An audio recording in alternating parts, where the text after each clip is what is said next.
It's Song Talk Radio with Michael, Neil, Phil, and the gang. Now, is it good now? Now can I?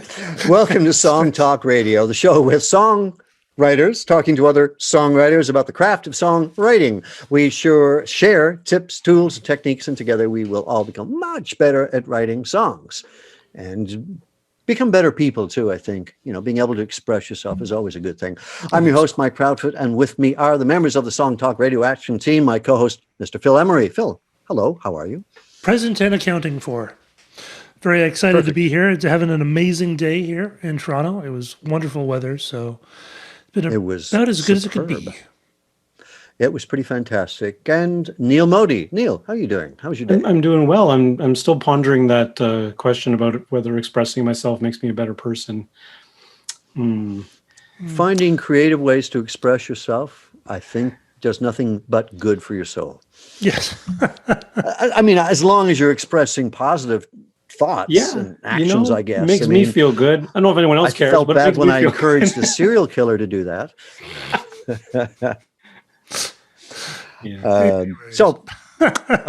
Along those lines, please feel free to send your comments and questions to us at Song Talk Radio on Twitter, Facebook, or Instagram, or via the browser thingy, feedback at songtalk.ca at our site, songtalk.ca. And we'll share them with the rest of the audience. And please visit songtalk.ca to see how you could possibly be a guest on the show. Tonight, we have a show that's all about songwriting. Well, our shows generally are, but this one is really specifically so. This is the do's and don'ts of songwriting. I believe it was you, Neil, who introduced us to this list of do's and don'ts from a songwriting blog, which we will link to. It has some really good ideas, some of which you might not even have thought of. So we'll get to that in just a moment. But Neil, we've got a few things coming up, one of which I'd like you to tell our listeners about. So, ta-da, our latest songwriting challenge, which we announced a couple of weeks ago on the show and we'll continue to talk about on the podcast. So our songwriting challenge this year, seems like we're doing it yearly. This is our second annual songwriting challenge so far. And, songwriting challenges, of course, are a great way to jumpstart a song, put your brain into a different space than you normally would be and get you to think about songwriting in a slightly different way. So last year we did a songwriting challenge to write a happy or positive lyric in a minor key, which was great fun. And we shared our songs on the show after we did that. And this year we're doing a songwriting challenge based on writing a song where the chord progression never changes. And we did a show a few months back where we showcased a bunch of popular songs where the chords don't change. So we're putting that out there. The three of us are each going to write a song and share it on the podcast in January. And of course, we would love it if our listeners participate and you can take on the same challenge, send us your song at feedback at songtalk.ca, and in the future, probably in the winter, we'll showcase some of those songs that we receive from our listeners as well, and we'll talk about the challenges of the challenge. And when does that do? Indeed. It's when is it due for us? For us, it's due January, the new year.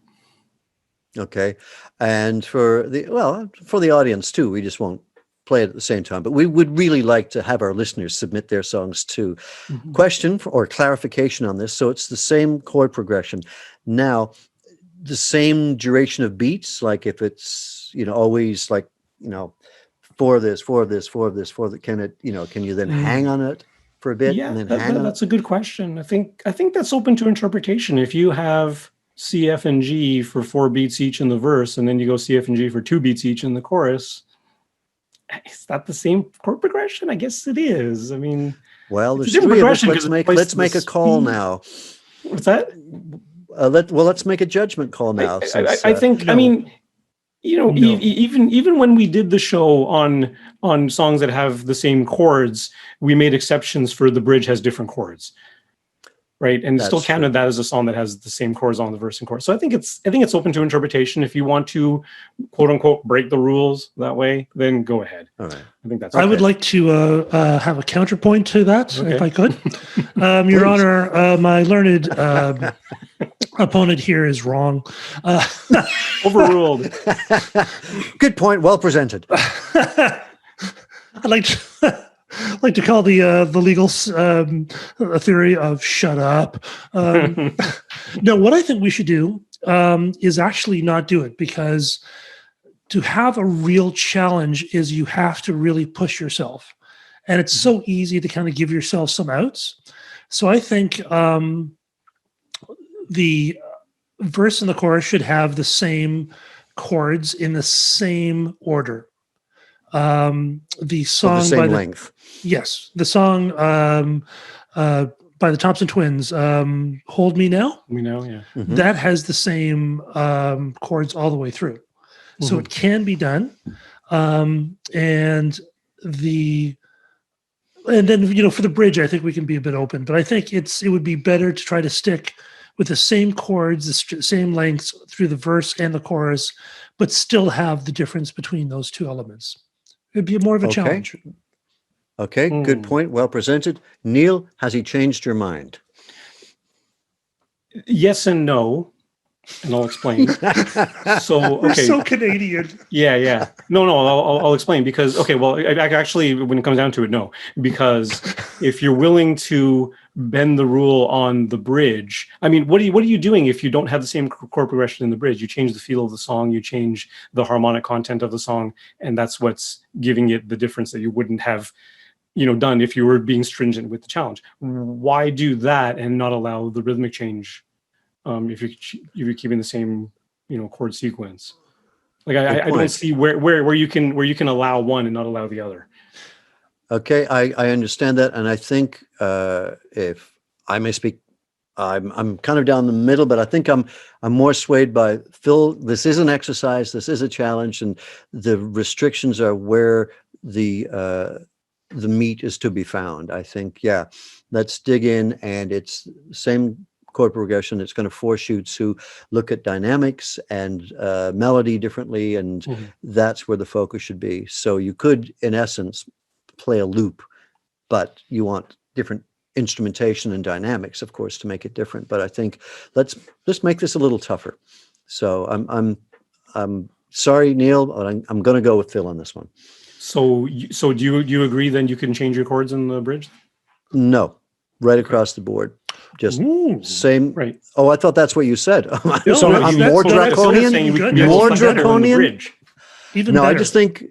I think it's just the same. If you have like C, F, G, and it's 2 bars of the C, then 1 of the F and 1 of the G, then that's it the whole way through. Chorus, verse, bridge. You can find whatever the different ways of playing it, or instrumentation or whatever to add dynamics. But I think for this, as Phil pointed out, to be a learning experience or to get something out of it, I think the restrictions are part of the point.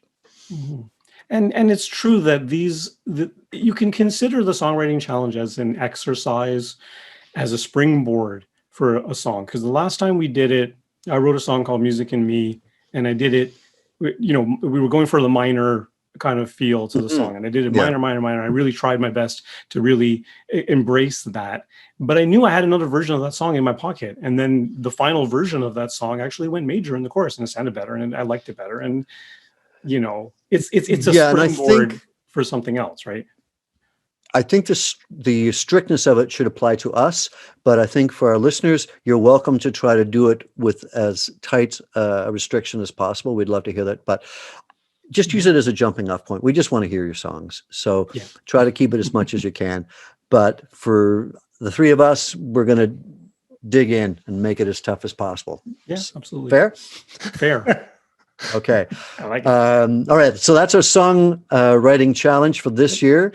Our songs will be presented on a show in January, and then soon after, hopefully we can do a show with our listeners' songs with one chord progression that does not change. Great. I look forward to hearing that. Now we have another show coming up that we could well, maybe we could use some listener input on. But Phil, tell us a bit more about that for Christmas. Well, it's that time of year again, and that's our annual holiday gift guide.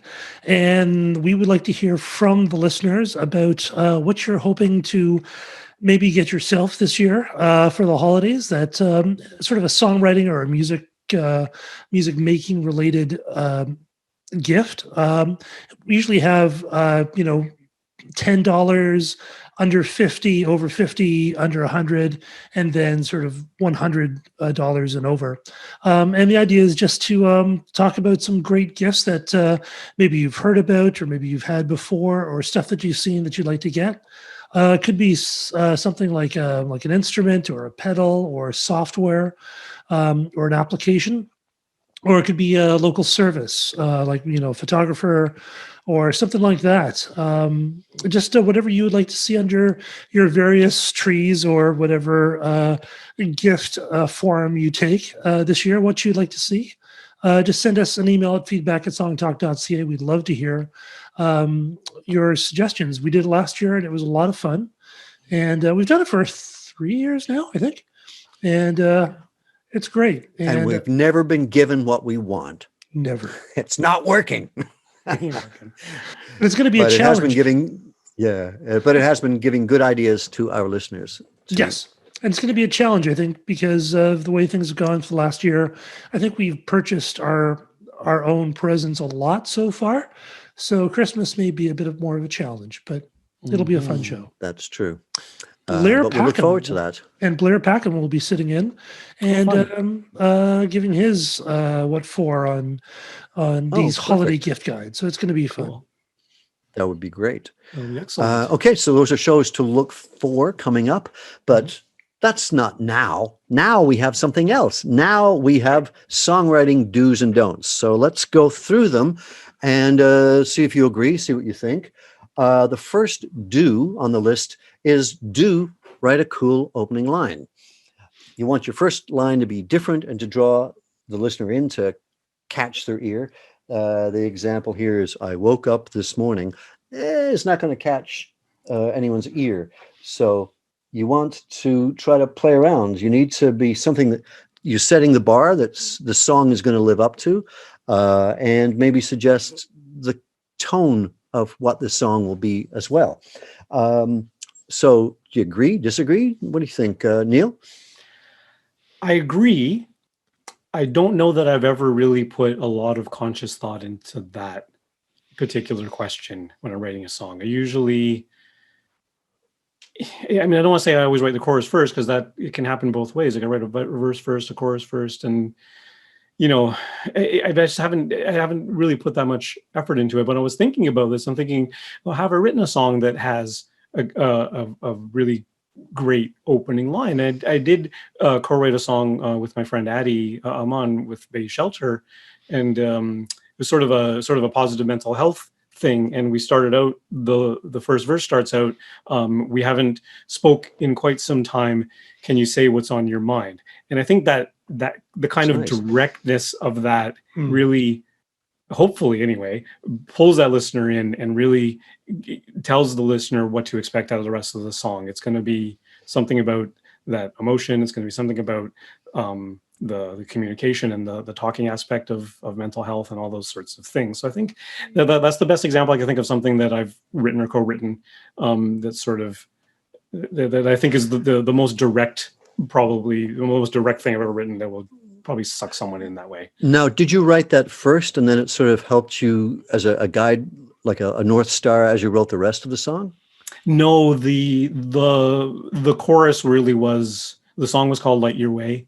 And the main hook of the chorus is, we will light your way. Like the whole message of the song was, if you're struggling with emotional, mental issues, and reach out to your friends, reach out to professionals, reach out, and you will get that help that you need, and we will light your way, as in we're ready to listen to you, right?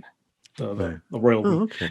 And, but it's a good point that it doesn't have to be clever. I mean, it can be heartfelt and very direct to the point of your song as well. Yeah, I think the point that they're trying to make there is that it's not misleading, and it's not vague, and it's not, it just puts it out plainly, or puts it out directly, or puts it out in a way that sets the mood, or is clear about what the rest of the song is. Mm-hmm. Yeah. Something that catches your ear one way or another, even if it's silly or rude or funny or really emotional.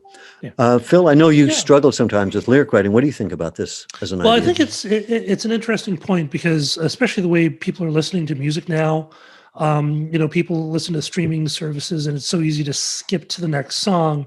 And I think that's why it's so important now, in a way that maybe it wasn't 20 years ago, where you were expected to have 8 bars of intro so someone could talk over it. It is, I think, important to get, you need a hook, something that kind of grabs people, either emotionally, like, oh, yes, I know exactly how you feel, or, and it can be tough. I think it reminds me of something that, Elvis Costello once mentioned, when I think I was reading one article, he was talking about songwriting, and that he really will spend, sometimes months on a song trying to find the right line, and just going over it and just going, no, it's not quite good enough. It's not quite good enough. And I think that's part of it depends on what you want to do as a songwriter. I think if you're just doing it for fun, you can do whatever you want.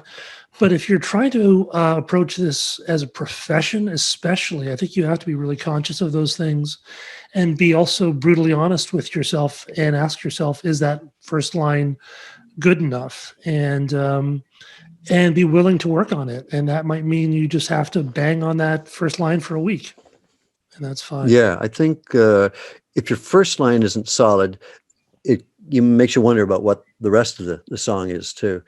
I think of, like, there's some great, like, I once had a girl, or she once had me. You think of great opening lines, bring in. There's an Art Bergman song that I just love the opening line. There are no absolutes to human misery. Things can get worse. I just think, no, it's kind of bleak, but it just cracks me up every time I hear that.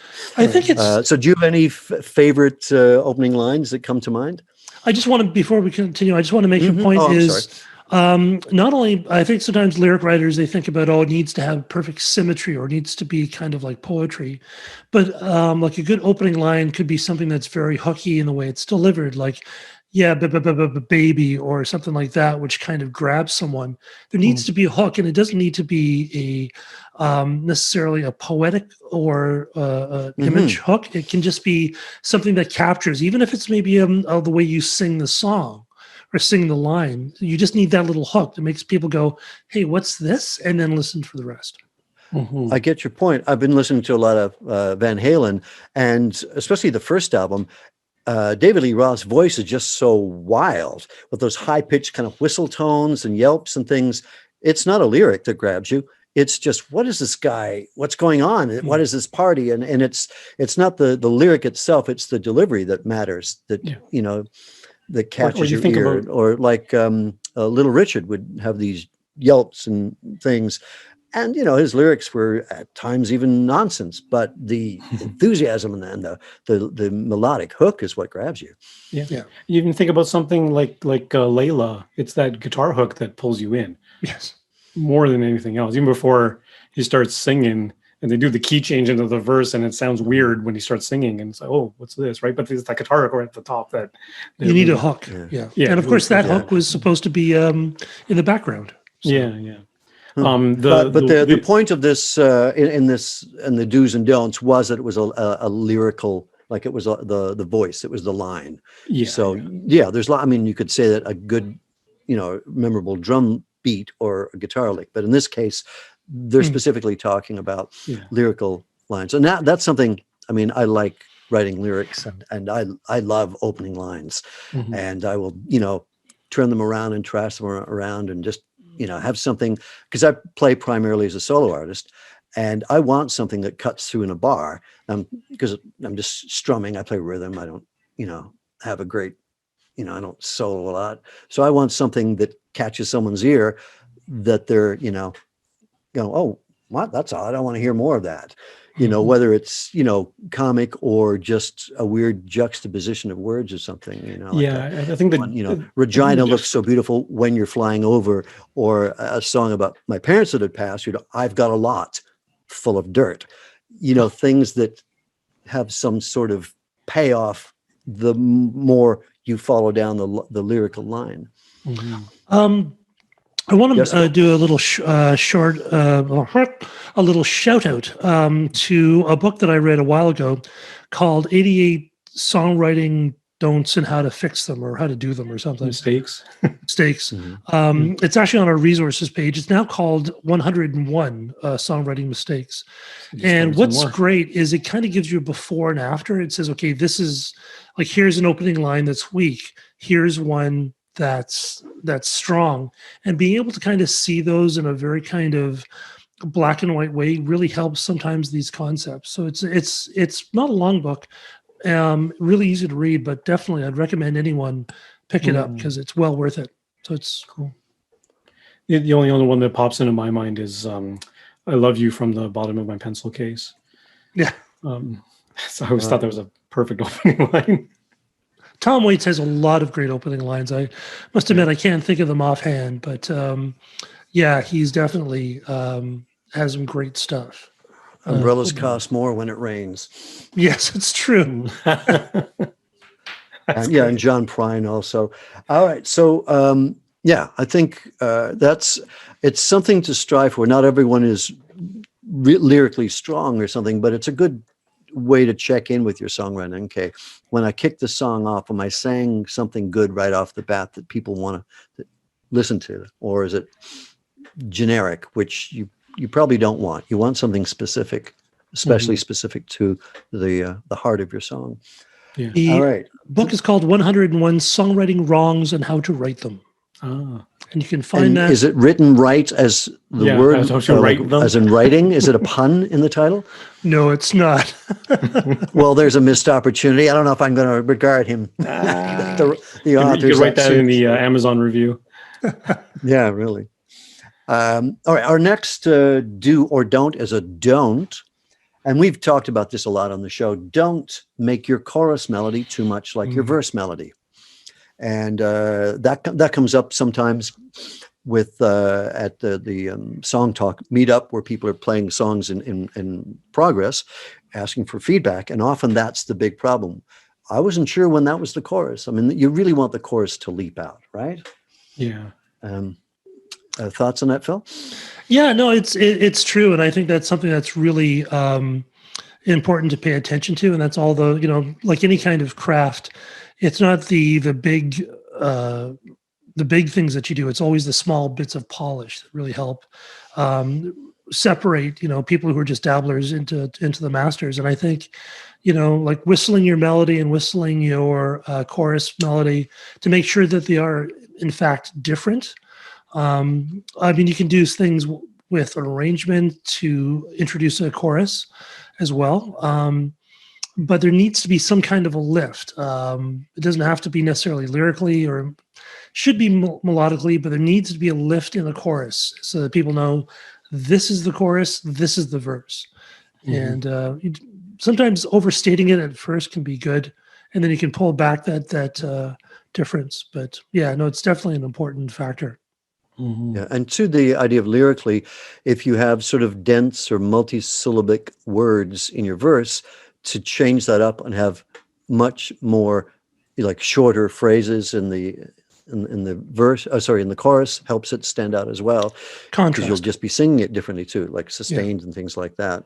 Neil, what do you think? Yeah, I mean, certainly it's important.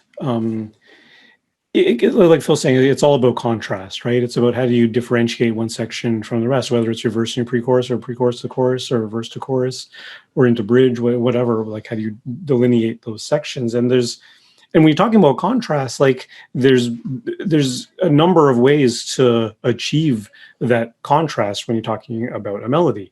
Does it hit higher notes? Does it have, higher money notes in it that the verse didn't? Is it front weighted, like it's on the beat, or the melody starts before the beat, as opposed to your verse where the melody started after the beat?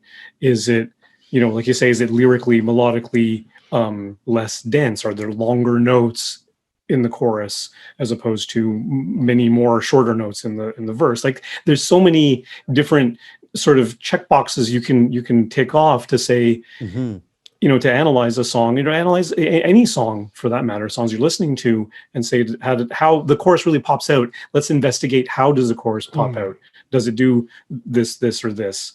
And then you can apply that sort of thinking to your own chorus. But I think it is a good point. It really does need to be different. The next one is a do, and I'm not sure I totally agree with this one. Do write interesting titles. So you need to write song titles you haven't heard before. You don't want to say another song called I Love You. You need to give it something, something that will catch attention or whatnot. Now, I'm not sure about that because, where do you encounter the song first, or how often do you encounter the written title and decide if you like the song just based on the title? I mean, maybe when you're putting together an album, then you're looking at all the songs and they all say, I love you. What's love got to do with it? Loved it. And you go, okay, these are all a bit boring stacked up. But when they're on their own, when you hear a song randomly through Spotify or, on the radio or however, do you really care what the title is if the song is good? Question to you, Phil. Yeah, that's a really interesting question because it is very different. People will probably, if they're listening to Spotify, they might favorite the song, and they'll probably never see the actual song again. I guess one good thing would be that having an interesting title might force you to have interesting lyrics. If you write from a title first, as sort of those Nashville cats do. Like the Smiths, they always had great titles. Yes, but the songs were good too. Yes, I mean sometimes I think later on his titles were always good. His songs sometimes are not quite as good.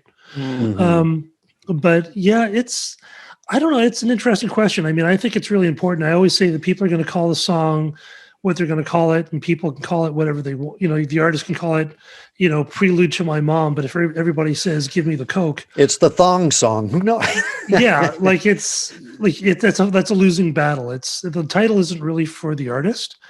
It's such a people listen to music in such different ways now. I'm very undecided on this one. How about you, Neil? Yeah, I'm not sure it matters. Neil, what do you think? Yeah, I think you certainly see titles before you play them, but to your point, Mike, do you care is the other question. Like, if I'm looking up a particular artist on Spotify, I'll hit the first song that's in their most popular thing, regardless of what it's called. But I do agree with Phil too that people are going to call it whatever the hook is, whatever stands out as the title. So if someone just happened to hear your song on Spotify and it's in the background, they didn't see the title, and then they couldn't get that chorus out of their head, and they go searching for it on the internet, they got to know what to call it, right? Yes. So I think it's important to have a memorable title and a sensible title if you want your song to be found. I mean, the do here is write an interesting title. I've always found the word interesting to be very interesting.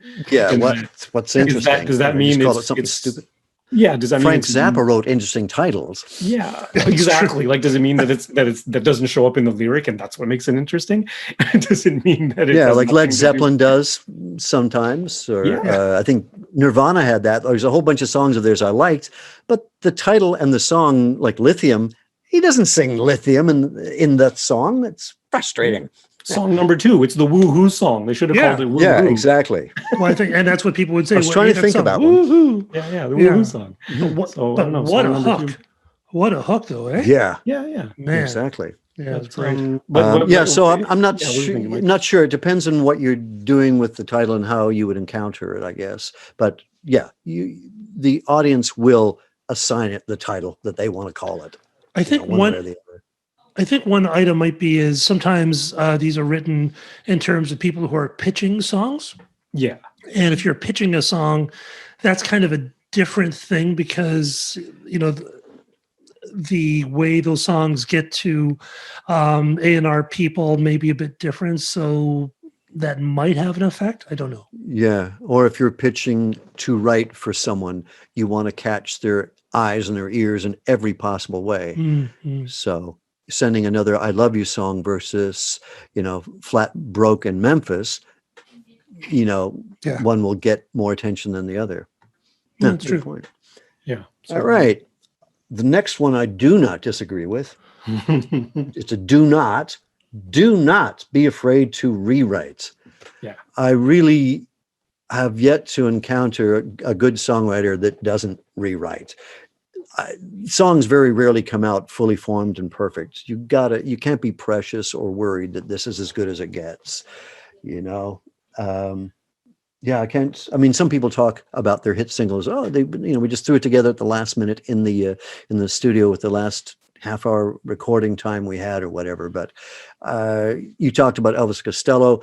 Leonard Cohen would labor for years over songs. He talked about it.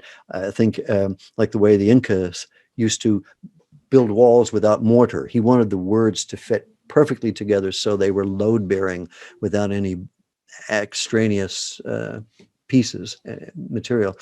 So I would say rewrite for years if that's what it takes. Neil, agree, disagree? Oh, fully 100% agree. Mm-hmm.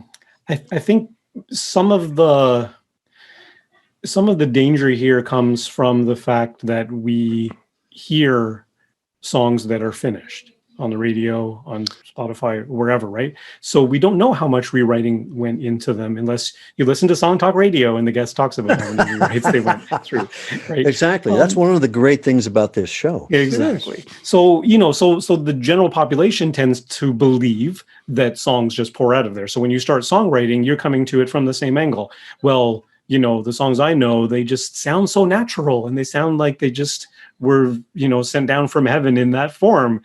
And so my songs should just pour out of me, and I should, I should just bear my emotions down on the page, and whatever gets captured is the purest form of the song, and therefore I must keep that. That's the kind of belief. But as we all know, you can do that, and that's a draft of a song. And a large part of it may end up being intact if you were particularly creative in that moment and you managed to get down, some stuff that was really great and a beautiful chord progression and melodies and everything. But then, it's really hard not to become attached to it. I know this. Yeah, and it does take some changes, I think. There's what the Clash song, I'm So Bored with the USA, was a love song that Mick Jones had written called I'm So Bored with You. And he played it in his previous band, and he joins up with Joe Strummer, and Strummer goes, "No, mate, that's not it. We gotta fix that." Or something I was reading this week, which I didn't know, is Mike Campbell, the guitar player in Tom Petty's band, the Heartbreakers. He wrote the Don Henley hit "Boys of Summer," and tried to get it to Tom Petty and Jimmy Iovine, who was producing the record, and they just didn't care for it. Thought it was a little too jazzy or something. And so he pitched it to Don Henley, and before he pitched it to him, he changed one of the chords in the chorus where it had gone to like a sus chord or something. Instead, he just made it a big, bold major chord, and it made all the difference in the world. Before that, it just came to him overnight. He just put the whole thing down, but it was that little bit of tinkering that took it from something that Tom Petty wanted nothing to do with to, a huge hit for Don Henley. There you go. So what do you think, Phil? It's you rewrite a lot? It's true. And I think rewriting is definitely the sign of someone who is serious about the craft of songwriting. I mean, that's what, professionals do. We had Blair Packham, I think when he was the first time he was on our show, he played us a song and we made some comment about the bridge. And he rewrote it right there. Yeah, and this is a professional songwriter who has songs out tons of places. This is how he makes his living. And three spazzes who don't know what the hell we're talking about. And he went, "Oh, that's an interesting point," and rewrote it. And that's he's very good about what does the audience? How does it react? Is it worth fixing? And that's the professional. And I mean, someone who's a real professional wouldn't do it. wouldn't have a problem with that. When you start writing a song and you just start songwriting, your first few songs are so precious because you've never done this before, so you think they're marvelous. After you've written a couple hundred songs, you realize you're going to be writing more songs. So, trying your song with a different bridge is not a bad thing.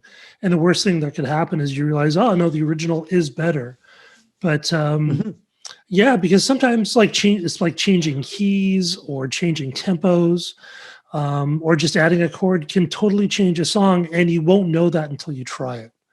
And yeah, so definitely rewrite, even if you don't think you should. It's great. You just go, oh boy, that didn't work. Yeah. And it's good to challenge, because it takes courage. It's a little scary. You go, wow, I finally got something I love. Let me fuck with it. Well, let me mess around with it. And that takes a bit of courage to go out there. Yeah. Yes, Neil. And of course, if you're feeling really precious about your song and you kind of know something's wrong with it, but you have some kind of a block with revising it because you don't kind of want to, or you just can't find the courage to do that, then at that point you can reach out to the Songwriters Meetup or the Song Talk Meetup, or to some songwriting friends of yours and say, look, this is what I've got. It's a draft of a song. What do you guys think? What can be done here to improve this, to really take it to the next level? And that's the great thing, is just to get someone else's perspective on it, because especially like you say, Phil, when you first write a song, it's all very internal and introspective, and be like, oh, this is my baby and all that sort of stuff. But you don't necessarily get how other people are going to perceive it. And if that's your goal, is to communicate those kind of emotions to other people, then you got to get some outside perspective on it and see what sorts of things can make it better. Exactly, because I think sometimes you want to communicate something with your song, and people who are listening to it, and you play it to a bunch of people and no one's getting what you're saying. Yeah. The problem is you're not speaking the right language, and you need to change it. Or you have a song, look, I love this song, it's for me, and I don't care if anyone understands it. That's perfectly valid. But if you want to communicate and you want to move other people, it kind of matters more what they think than you do, unfortunately, because if you don't speak English and I keep on speaking English to you, no matter how slowly I speak it or how loudly I speak it, you're not going to understand me. I have to speak a language that you understand. And that's what songwriting is, really.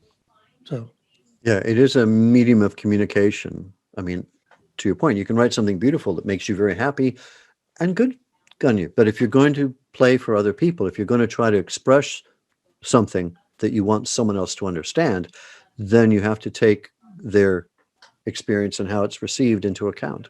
Yeah, one way the other. I mean, write your beautiful stuff for yourself if you want. That's fine. But yeah, don't come crying to me if no one else likes it. Exactly. And we have our final do of the evening. Do simplify. You could have a lot of images, a lot of lyrics. So it could be very, there could be a lot of chord changes, a lot of chords, and a lot of instrumentation. Just because you can doesn't necessarily mean you should. And it gives, some listeners are very sophisticated and have the ears to sort through very complicated and challenging music. So it does depend on the kind of music that you want to make. But I think you do your song a better service if you build in places for the audience to breathe or relax or reflect on. And again, it depends on the type of music. Thrash metal doesn't give you a lot of that. They don't do little breakdowns or things Blast beats. Yeah, exactly. They don't drop out into a little, fugue in the middle, generally. But yeah, I think that going through and paring it down and making it as simple as possible is, again, a good exercise and will make a better song. What do you think, Neil? Yeah, I fully agree. You have the multiple time changes and whatnot. Yeah, well, okay, so here's the thing. Say simplify is great. We got to understand the difference between complexity and complication and complexity. right? Okay. Like you can have, like you say, many, many, many notes and a lot of, busy stuff. And I'm fully aware of how to do that. I've done that for a long time. I've been, a lot of my stuff tends to be or can be quite busy in that regard. But it does take, I think, a little bit more maturity, and I think a little bit more discipline, and perhaps even experience to say, you know what, this is pared down. It's simple, but it's rich somehow, melodically, lyrically, whatever, right? Especially lyrically, like, this is something we say at the Song Talk meetup, not maybe so often, but every once in a while it comes up where you can go through that song. You're talking to the person who's just shared their song. You go through that song and take out a bunch of the word that, or, the ofs, or some of the prepositions, or some of The those word things. just. You never need the word just. Just, I hate. Meanwhile, Radiohead had a huge hit called Just. But anyway. Yeah, that's true. Yeah, which I don't But they think didn't showed up sing that word. That That's never another shows up one in of the those- lyric. No. Write a good title. So yeah, I think it takes some skill and some experience to really say this is pared down, but it's still kind of rich and it's not simplistic. Good point. Because there's between Phil. simple and simplistic too. We had Alex Kuba on the show several months ago, and he's got a really good sense of his stuff is complex, but it sounds simple. Oh yeah. It's so easy on the ears, and then you watch him play, you actually think about it, go, oh my God, you start analyzing, it's like, wow, there's a lot of nuance and there's a lot of detail, but it still comes through as it's just a unified piece of material, right? It goes down so easy. It's great. Phil, where do you stand on this? It's an interesting question because, of course, it depends on what you're doing. If you're doing very complicated jazz, I mean, sometimes the jazz, like I love jazz. I love especially big band jazz because they were actually playing pop music at the time, really. But even some of the modern jazz, like Miles Davis and other type things, jazz can sound sometimes like a bunch of people playing without listening to each other. Jazz can be a tough. I think it's one of those things that's very hard to do well because it's. So if some of their stuff can be quite complex, but it's done. It's done on purpose. Again, it depends on what you're doing. Simplifying is. It's an interesting question. I think you probably can't go wrong simplifying. It's a lot easier to go wrong the other way by getting too complicated.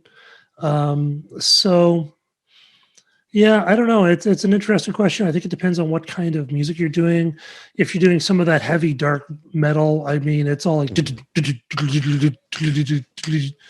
it's that kind of stuff, but that's sort of part of the thing.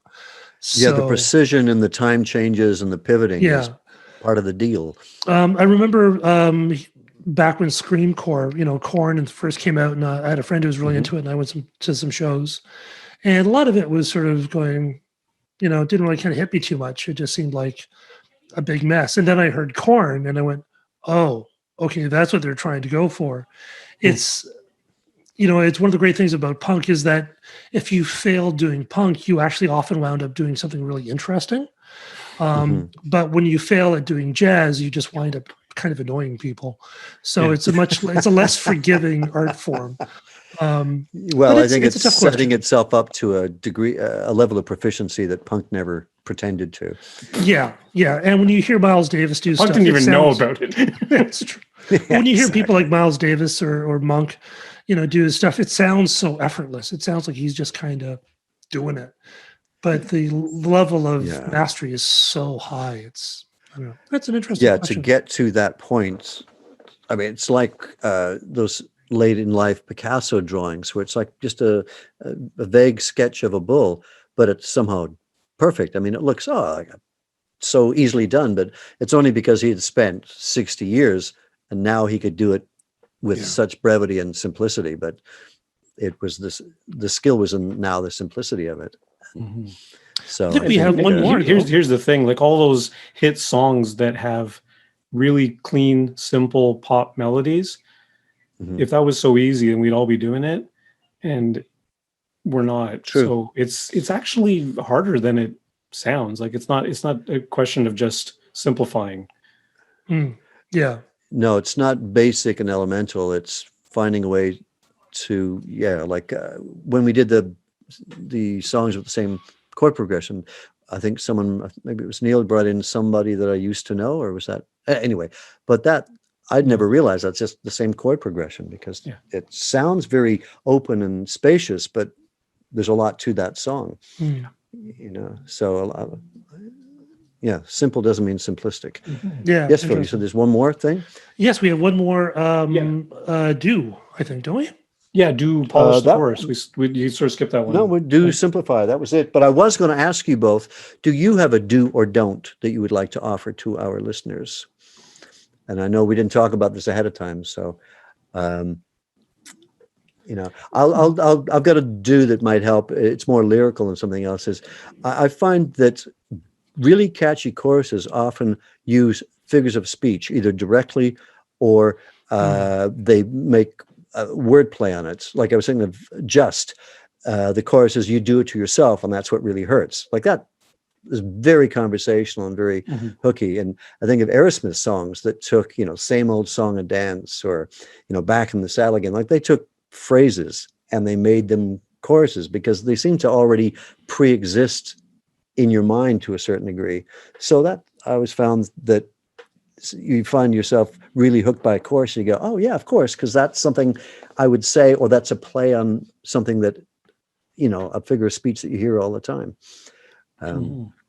Any do or don't? I would say the one I've been going to recently is do give yourself permission to do a bad first draft. Right? Because it sort of goes to that rewrite point we were talking about. But, if you can just blast through your lyric, blast through a chord progression, just get something down, right? Whether it's just a verse and a chorus or, a completed song, ideally, in one form or another, then you can get to the rewriting stage and you get that kind of brainstorming phase sort of done with, and now you're in the editing. Right. And then you can polish it. You can come back to it a few days later and really give it a good think over and start go through a line by line sort of thing. But, but the thing is, as quickly as you can, do a bad draft of your song, whatever. Yeah, because then it exists. It may not be great, but at least you've got a sense of the structure, what kind of song it is. So you go back to it in a couple of days, and do a couple of days, and you might discover that you completely went in the wrong direction, and now you've got the focus to go in the right direction, and you do another bad draft that's better than your original bad draft. I agree. I think you have to grab your inspiration when it's happening, and it's something I realized I've kind of stopped doing. Is I'll come up with an idea and have some lyrics in my head, and instead of writing them down, I kind of let them sort of ruminate. And really what you need is, when you have that inspiration and you're in that moment, get everything down, regardless, how rough it is, because then you actually have it down. So I think that's important. I think my dues is I think something I picked up from, or what I've been taught from working with producers, is to be really conscious of each section of the song and making sure that each section of that song is clear what it is. Like, okay, this is the verse, this is the chorus, this is the bridge, so that when you're listening to it, you know what you're listening to. Because I find sometimes people who are just starting to write songs, the verse and the chorus there won't be enough contrast between them, or there's kind of like a bridge, but you're not really sure if it's a bridge. It's just kind of seems like it's more the verse, which is just kind of wandered off. And I think it's being very crisp in those edges and going, okay, this is where the verse is, this is where the chorus is. And you can do that through dynamics, through arrangement, through melody development. But I think being very conscious of those elements is really important. And I think that's one of those things, again, that shows an experienced songwriter versus someone who's starting out, is because very often those lines are not that crisp.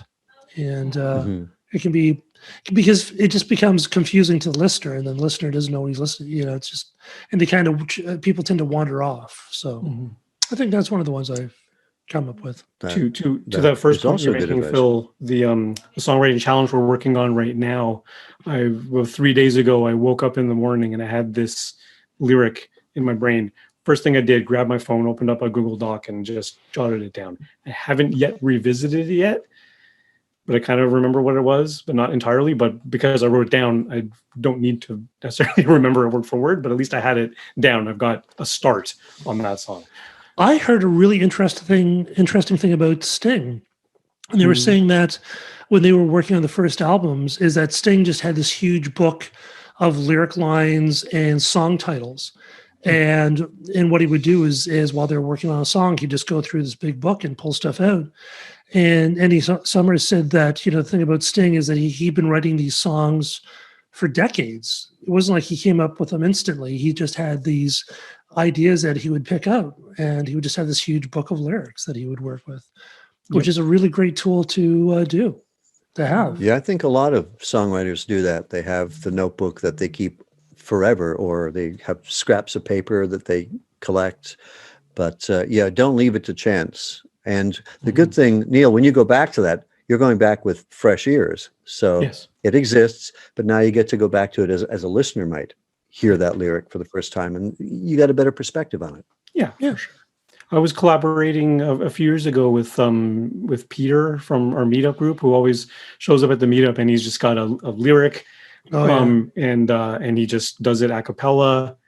And and I was putting down some music beds for him, but he literally had a binder this thick of just page upon page upon page of these ideas and sort of half fully formed lyrics. So one song we built, he pulled the lyric from one page and then pulled the bridge part of the lyric from like 4 pages down. It was like a completely different idea, but it was sort of similar, and just jammed them together. And like he was never starved for a lyric. It was always there. Yeah, and that's good. I wish that's a skill and a discipline I can somehow build up, because boy, it's always been a problem. Do you work with words in your occupation, Phil? I do copywriting, which is interesting. So maybe you're just sick of it by the end of the day. Yeah. Well, that is true. I actually had a friend who was a very a well-known artist. She actually has stuff in the big gallery in Ottawa. And she was actually wanted to get into being a graphic designer, and she stopped doing it. She said, because at the end of the day, it took all her juice, and she didn't have time for her fine art. And, now she's like, I think a medical technician and still making amazing stuff. So it's, it's an interesting thing when you only have so much creative juice to go around, and I give it to my clients. But they pay richly for it. So you're not giving nothing away. Nothing. Wait until you guys get my bill. Whew. Oh, boy. Put it on my tab. Thank you. Yeah. Oh, look at the time. Oh, look, we're running out of time. It's the end of the show. So that was a very interesting show. Thank you guys for your input. I think that was very, very useful. And to our listeners, please send us your impressions on Twitter, Facebook, or Instagram to @SongTalkRadio, or send us an email at feedback@songtalk.ca, which is our fantastic site that you should be visiting a lot. And be sure to check out our YouTube channel for live performance videos, full episodes of us in boxes with talking heads, and stop by the site at songtalk.ca. Subscribe today to the Song Talk Radio podcast on Apple Podcast, on Google Play, on Stitcher.com, Spotify, Podcast Addict, or, wherever the back room, the back alley podcast places that you subscribe to. And you can also sign up for a free newsletter on songtalk.ca.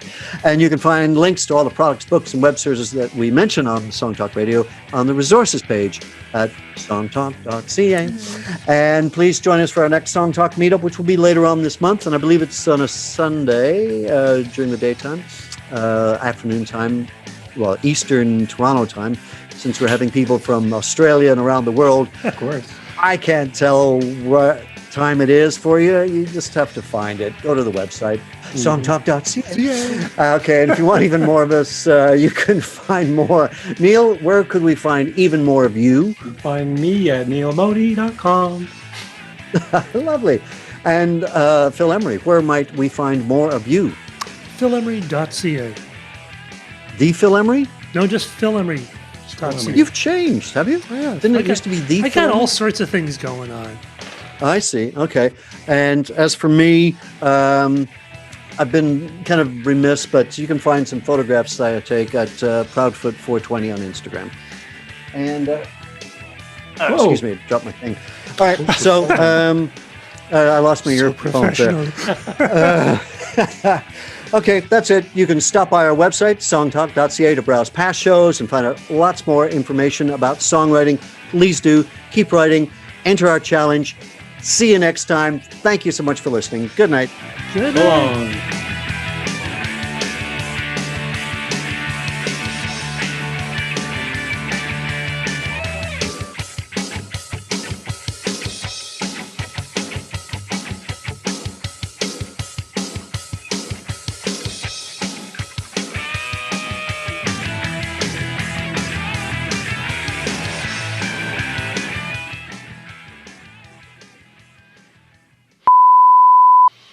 Yeah, we can fade it And out. scene. And it was 25 minutes in that I swore, if you're looking to... Oh, sorry, 35 minutes in, that if we need to bleep that. I don't Sorry. think anyone's listening on the station. No one's listening. Yeah, just watch this. This will be the 1 week they ask us to do the SOCAN survey thing. Or That's whatever. right. Yeah, exactly. Yeah, no, I think they say it's only a problem if somebody complains. Yeah, Right. So Okay. What do you think? I thought it was let's do it some a more. good and useful show. Let's do more of these Yeah. shows, I think. yeah, Yeah, no, it's good Because It there's was interesting. lots of tips. And I just had a thought about the Christmas one. If there's some way of soliciting, maybe just from a few of our regular guests, Blair will be on the show, but just if, I don't know how we would trigger it in a show like this to have, like Lauren Taggart say, "Oh, I've got this great idea for a Christmas gift. It's this." We could just read them out, like yeah, we could ask for Okay. them prior. Okay, yeah. Yeah. Just send out an email and see if people like had some, something they have that they would recommend, or something that they want. And Why don't we do this? Look at the schedules, look at our past guests. If you were the key host for that guest, you contact that person that's a good idea. okay, and ask them, Good idea. alrighty, just so okay. Lauren's not getting inundated with 3 different emails. Yeah, no, I understand, to keep it Yeah, organized. Yeah. All right. that's good. Yeah, so that's a good idea. Because then we can share our ideas and other people's ideas and everybody's ideas. Everybody. Exactly. Everybody gets a stocking. Exactly. You get a car, and you get a car, and And Mike, I don't want to be too politically correct about it, but we do tend to say holiday gift guide as opposed to Christmas gift guide, just to okay. be inclusive. Yep, no, that's That's right. sure. Because Neil doesn't celebrate Christmas because he's a heathen. I don't even know what Okay. that is. A heathen or Christmas? Infidel. Both. Okay. Yeah, Isn't no, it- you're isn't it right. Diwali? Sorry, I missed that. Isn't it Diwali is Diwali? next week. Next week. Mm-hmm. Yeah. Yeah. It's New Year. So you're supposed to like give us sweets or something, aren't you? No, I'm getting a whole shipment of sweets in from my mom because we can't visit her because she's in Peel Region. Oh God. Oh, It wow. wasn't our bubble, but Peel Region shut down the bubbles. Yeah, it's pretty So nasty. it's literally going to be a drive-by and a pickup, and like, here's your sweets. drive-by sweetening. Sweet All right. thing. The thing Right, is, gentlemen. my brother's 50th birthday is coming up in early December. Oh, And it was supposed to be a big party. Like 3 years ago, we already started planning like what we're going to do, and now it's all, oh no. it's like everyone send in a video message. Like that's what we can do. Yay. Yeah. Yeah. Well, might be a vaccine coming, so let's hope. Yeah, it all looks good. I mean, next summer probably. I mean, to roll out enough doses for it to make a difference. Yeah, I just want to be able to go camping again next summer. We didn't miss that this year. Hmm. Oh yeah, you like that camping? Must be that heathen lifestyle. I don't know. I guess so. I'm always amazed at how much effort people put into getting back to the kind of life that our ancestors worked so hard to get away from. I don't think our ancestors were watching Game of Thrones on the iPad. You don't know. While I up can't You don't there. know. You weren't there. That's what we tend to do. Right. So there's roughing it, then there's roughing it. That's rough. We have a queen mattress that's like 3 feet deep, like, and a tent that I can stand up in. We are not roughing it. Just like Wow. the Voyageurs. Yeah. Exactly. There's a great book called Bark Skins, which is an amazing tale of what it was like to be coming through Canada when the voyageurs were first coming, and it was really The hard. Coureur de Bois. Yes. I find books, I've read some and I've seen like Black Robe, and so I don't want to read that. It's well, I mean, even the amount of deprivation that I had as a child growing up in rural Newfoundland was enough. It wasn't that bad. I spent a summer apprentice to an artist, and there was 6 of us in a community, in like an outport community, and we only had 1 tap of running water, cold running water, provided from like a cistern on a hill behind there. It was pretty basic. So no, I haven't suffered, but I've camped in, like there wasn't a lot of creature comforts at times. So I quite love city life. Yeah. Yeah, I'm an immigrant, and I grew up in the city, and I always had running water and power. I don't know what you're talking about. Yeah, exactly. Cable TV. Yeah. No, it was a dirt road. Like when we moved to Newfoundland, it was a dirt road. Like it was. It was not. It is tough. Luxury. Yeah, it is a tough. It can be a tough place to live, but it's still beautiful to visit. Oh God, yeah, yeah, exactly. Yeah. To be able to leave that place is part of its charm. Come to the concrete jungle. I mean, like the option was, my dad was offered 2 jobs, one in St. John's and one in Guelph, and I'm glad that I grew up in Newfoundland.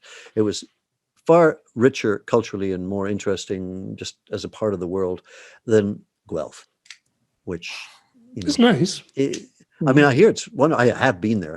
It is nice. It's a farm town as well, but Newfoundland is way weirder and more interesting, and it's a magical place. Every Canadian should much go. more grist. Yeah, it's true. You should. It's not like anywhere else in the world. It is a geological Galapagos. Yes, and which is why everyone from Toronto who goes there wants to move there. And because they go there in the summer. Yeah, they go there in the summer. They don't. Which doesn't start to July, by the way. Yeah. Exactly, and just the expression, "I hope summer falls on a weekend." That's what they say there. That's not hyperbole. Years ago, it was in Calgary at the end of May. It was like May 29th, and it was snowing. I was like, what the hell? Yeah, I've lived in Calgary too, and it's a cold, like that dry cold where your hands break, like they crack open. Oh, like when you take baths with baby oil in it, because you need so much moisturizing. It's no idea. First time I was in Winnipeg. I love Canada. First time I was in Winnipeg was just over the Christmas holidays. Oh, and Jesus. Came back. I had to get up early in the morning to catch the plane back to Toronto, and it was minus 37 outside, minus 45 with the wind chill or something. It was like, you breathe in and you feel like the air like freezing in your nose. Because it is, right? It's lethal. That's, you can throw a cup of water up and it freezes in the air, right? Yeah. It's freaky. I'm not sure why Winnipeg is so brutal, but it is.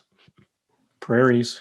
Yeah. Well, it's got the Hudson's Bay, I suppose, exerting some sort of cold influence, right? Because that's a huge body of really cold water. I mean, not near, but close enough. Those of us in cozy southern Ontario don't realize the majority of the country is like north of the 49th parallel. Like it's north. Oh, yeah. But even driving 62. Even driving to Thunder Bay will take you like 17 hours, right? Like it's way. I know. Well, 62% of Canadians live within 50 miles of the U.S. border. Yeah. And that's what they like. Newfoundland, it's a rock stuck out in the middle of the Atlantic. There's a Labrador Current. There's a reason it's fucking freezing, It's an iceberg. But there's something about it. There's just something magical about it. I don't know what it is. It's, you go there and you just, There's having lived there, and it is an odd place. Like things are done differently in a wonderful way. There's a book called The Iambics of Newfoundland. I think it's written by a National Geographic reporter or whatever they're called. And he captures the kind of the strangeness of it. It's always a little off. The one I remember from it was a beautiful book. It's really well written. called the Iambics of Newfoundland. And on the southern shore of the Avalon Peninsula, which is the far east coast, there's a gannet sanctuary. So it's this, there are seabirds. Oh. And I guess they were endangered, or for some reason anyway, there's this sanctuary for them. And he goes there because it is beautiful. There's these kind of pillar-like rocks that stick up out of the ocean, and all the nooks and crannies of these rocks, these pillars, gannets nest and fly around, and it's like this just bizarre sight. Quite beautiful too. And so he goes there, and the young lad at the kiosk taking his money goes, so is this where the things? Yeah, but there's nothing but birds here. Like the whole point of this gannet sanctuary has he's missed the point of that. That's the point there. Yeah, you can go in, but there's nothing but birds here. There's birds here. Do you know that? No. You go down the road, there's like a pub or something, right? But this is just birds. Yes, it's a wonderful place. It certainly is. Well, I'm off to get some dinner. Fun. Yes. So it's good fun. What's on the menu tonight, Phil? I'm not sure. We've been doing the chef's plate kits for the last. I see. Because they were on special, and it's good fun. So I'm not sure actually. It's always yummy. Okay. I wondered about those things. So are they expensive? They are. They're expensive. We only get them when they're on special, like when they have a buy 2 for 1 or 3 for 1 or something. And they're expensive then, but it's a great way of getting yourself used to cooking something you've never cooked before. Yeah. And also you can try something, so you don't have to buy a huge jar of this one ingredient that you'll never ever use again. So it's kind of good that way, That's kind of cool. What sort of meals do you get? Like, are they like? We had beef stroganoff. We had spicy Chinese pork. There's all sorts of stuff. It's all been really good so far, actually.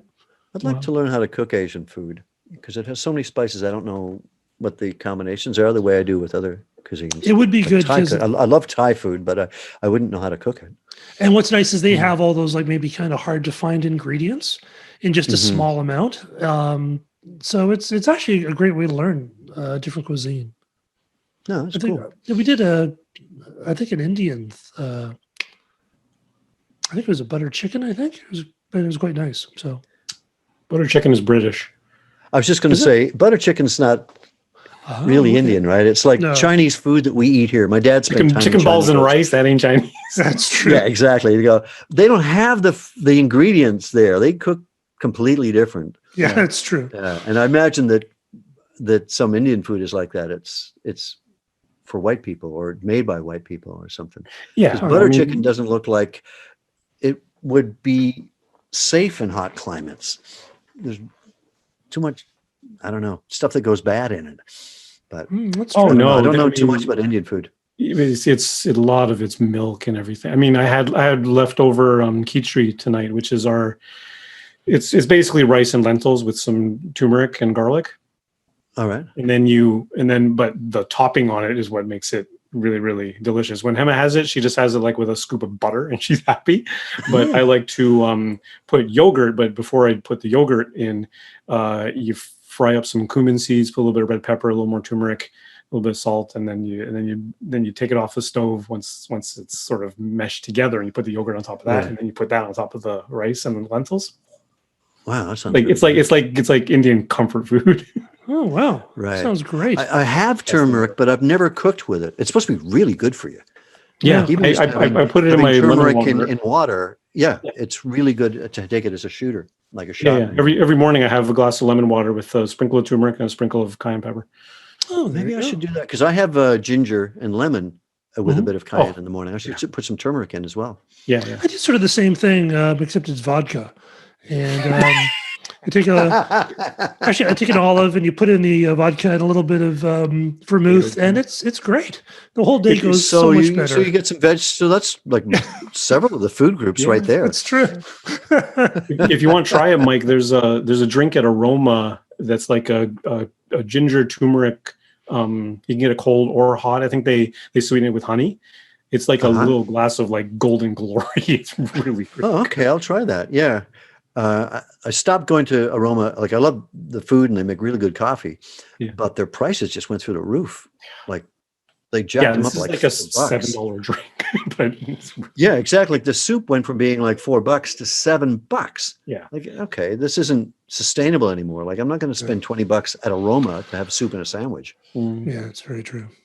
All right, Anyway, lads. Phil, go have your surprise meal, and we'll talk on Thursday. And I believe Thursday, let me just check. I believe it's in my phone now, which is the only way I'm going to remember this. Yes. Yeah. Okay. It's there. Yep. All right. Great. All right. All right, gang. Take care, everyone. All right. Good night. Good night.